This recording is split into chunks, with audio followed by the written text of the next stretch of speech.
Natapos na nga ang aming pagpapatiles at inabot kami ng gabi kalilinis at sa wakas nagkaroon na rin ng kaunting gamit dito sa aming bahay.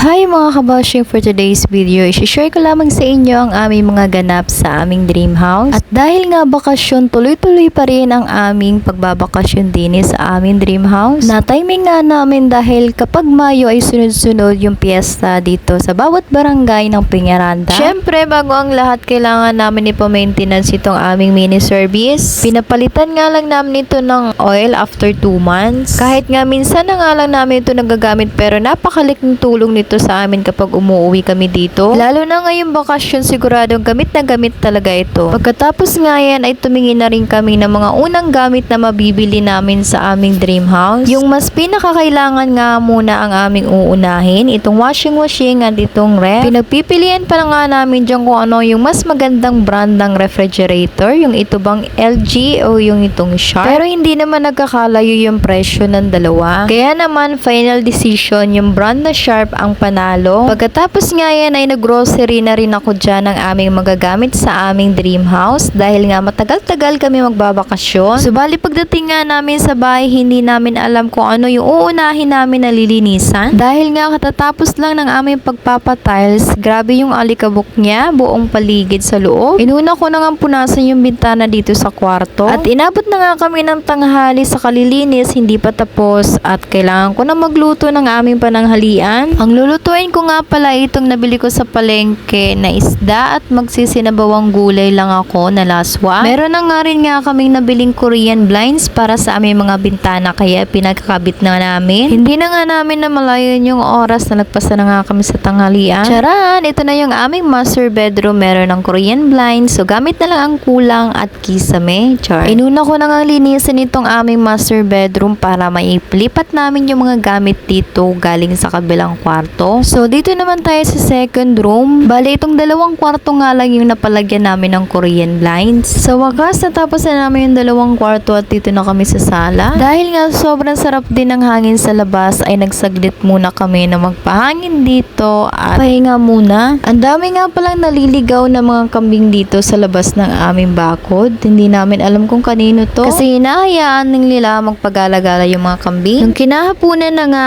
ay nagsunog na rin kami ng aming mga basura dito sa labas ng aming bahay. Time check, alas 7 na nga ng gabi kami natapos sa paglilinis. Halos hindi na nga maipintay yung mukha namin dyan dahil sa maghapon na pagod. Pero sobrang worth it nung natapos na naming linisan at ganito kaganda yung kinalabasan ng aming tiles. Another worth it na pagod na naman at sakripisyo mga kabashing. Hindi nga namin akalain na makapagpapagawa na kami ng tiles ngayong taon. Dahil nga yung unang plano nga namin ay uunahin sana namin yung kisame. Kaya lang nga ay hindi pa sapat yung budget para sa kisame. Kaya ito na lang na tiles yung aming pinauna. Kinabukasan nga ay dumating na yung aming biniling ref at washing machine. Agad-agad nga namin na pinasetup ito pero after 4 hours pa daw ito pwedeng palamigin. Tamang-tama nga ito ngayon dahil sobrang init dito sa bukid. Hindi nga namin nakalain na nagkakaroon na kami at nakakabili na kami ng paunti-unting gamit dito sa aming dream house. Na dati ay pangarap lang talaga namin. Halos lahat naman ay dating pangarap lang. O siya mga kabashing, hanggang dito na lamang. Lagi natin tatandaan na basta't may pangarap tayo sa buhay ay tuloy-tuloy lang. Sipagan pa natin lalo at galingan sa buhay basta't wala tayong tinatapakang tao. Lahat lang yan ay magbubunga rin.